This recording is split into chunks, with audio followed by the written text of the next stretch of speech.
Hello, everybody, and welcome to week 3 of LAI 576, Literacy and Technology. I am Dr. Barrett in the flesh. I thought I would create a video this week for you rather than just sending my traditional email and posting an announcement to UB Learns. Both of those things you will receive as well. However, I think it is important to break down the kind of online walls and give you a chance to see what I look like in the flesh. This also makes things maybe a little more exciting, cuts down on the reading a little bit. But I also wanted to introduce you to some technology called Screencast-O-Matic.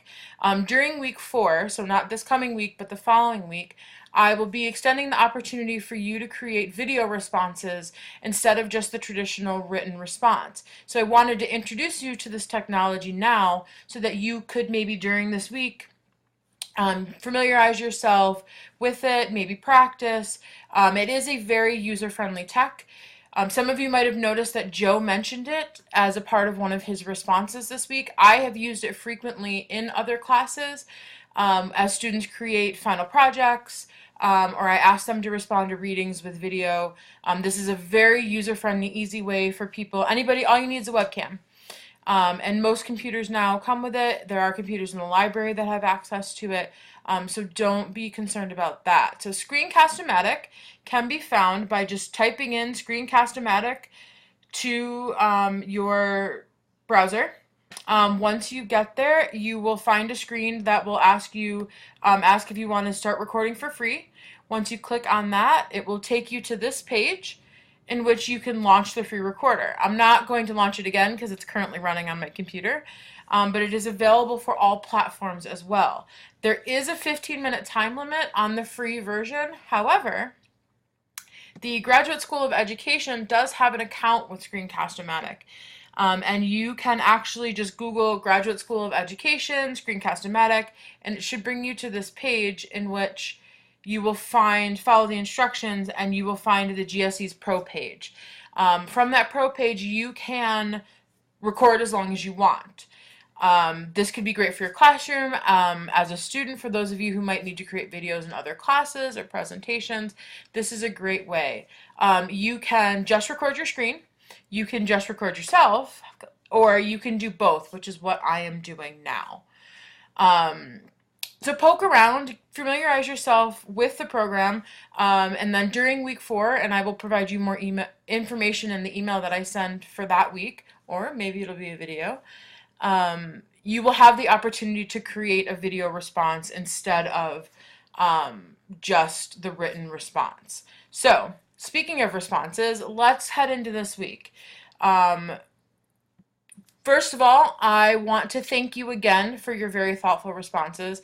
I have gone through and made some comments throughout the discussion boards, and I really do encourage you to return to those frequently throughout the week and engage in dialogue with your classmates. UB Learn should announce when on the discussion board that there has been a new post. Fly in, check it out, see what's going on. There are some really great conversations that are happening, some that are extending from week 1 into week 2, and it makes me really excited. So just a couple of notes on your responses. Please make sure you're referencing the readings. I do absolutely want your responses to be reflective in nature, but they also need to show evidence that you are reading. This also means that your responses should include references to the readings. It's important to draw on the material. So one of the things that I suggest you do if you haven't already is take a look at the discussion board rubric. If you go to the syllabus, I am on page 5. Under assignment descriptions, you'll see that the unit assignments, there's a blue link right here that says that rubrics and examples of non-exemplar posts can be found here. If we click on this, it will open up a link that will take you to a folder in UB Learn or in Google Drive. In this folder are both the discussion board rubric and some examples of really great posts. The responses to your classmates should also not be simply, I really liked what you said about X, Y, or Z. These responses should further the conversation, maybe ask questions, bring in new information. You are each an expert in something. Use that to guide you. I'll just pull this up real fast, maybe. Here's the example of the discussion board rubric. That if you check this out, it will tell you how rubrics are scored. Not only your own post is scored, but there is also 30% of your score is responses to classmates, and then spelling and mechanics. I would anticipate that nobody's really having issues with spelling and mechanics. Um, but this is what I'm using as I read through your posts to grade them. If you have any questions, please don't hesitate to email me. I am very, very reachable that way. I also suggest maybe checking out those exemplar posts. They are de-identified, but they do give you a good idea of the kind of posts that I am looking for in terms of responses. So, moving on from responses, let's talk about your first weighted assignment. Your poetry projects are due this week. Based on your discussion board posts and the way you're engaging with each other, I am very excited to see what you create. This past week I asked you to kind of start checking out poems, check out some of the other poems that have been created, but it is very, very important that you review the project description very carefully. Again, let's go back to the syllabus. Right underneath the discussion board on page 6 is the description of the poetry interpretation project. If you go ahead and click on that link at the top, it's going to open up the project sheet for this. It is very important that you read this project sheet. It gives you all of the details you need in order to complete this assignment. It's also important that you check out the rubric for this project as well.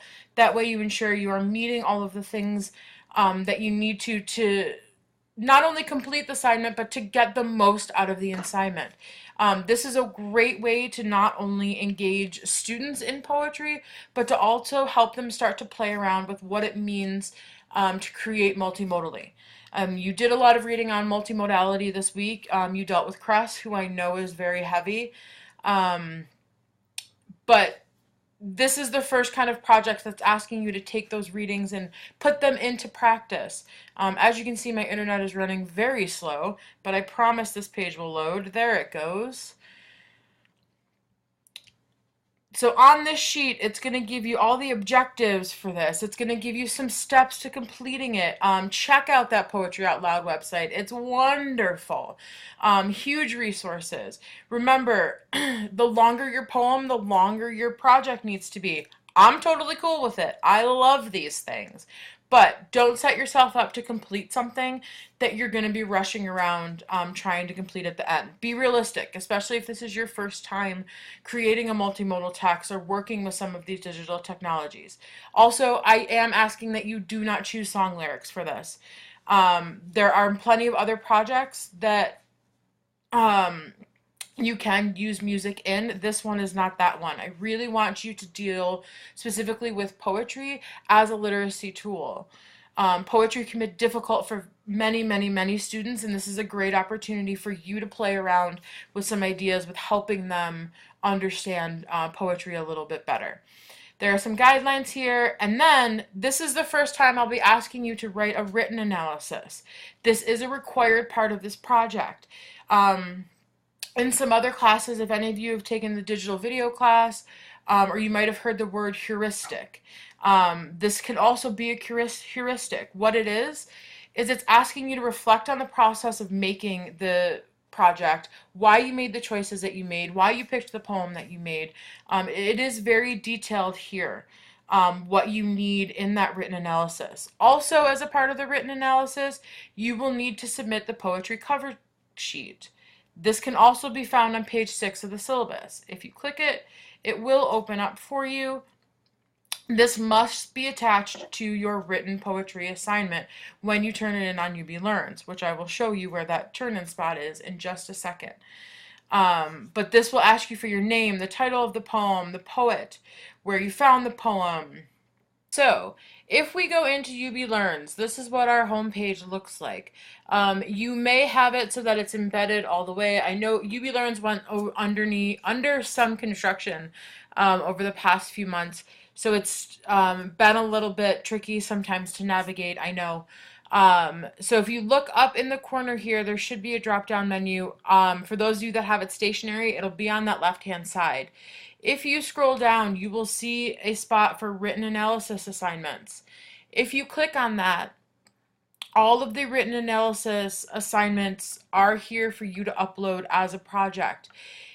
Click on your poetry one,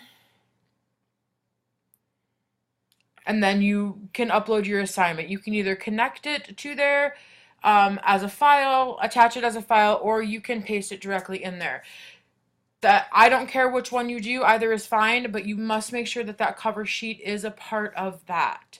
And then you will submit your actual videos as either a link or as an actual project on the discussion board itself.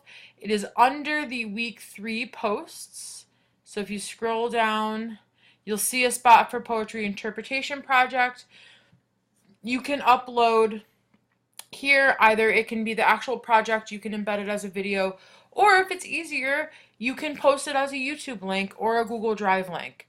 Either way is fine. Just make sure that you let us know how to get to your project. Now, you will notice that both on the syllabus and as a part of in the forum and on the assignment sheet that you do need to respond to 2 of your classmates' projects by Tuesday.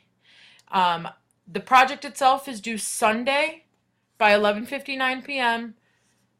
The responses to 2 of your classmates in the discussion board forum for this project specifically are due on Tuesday.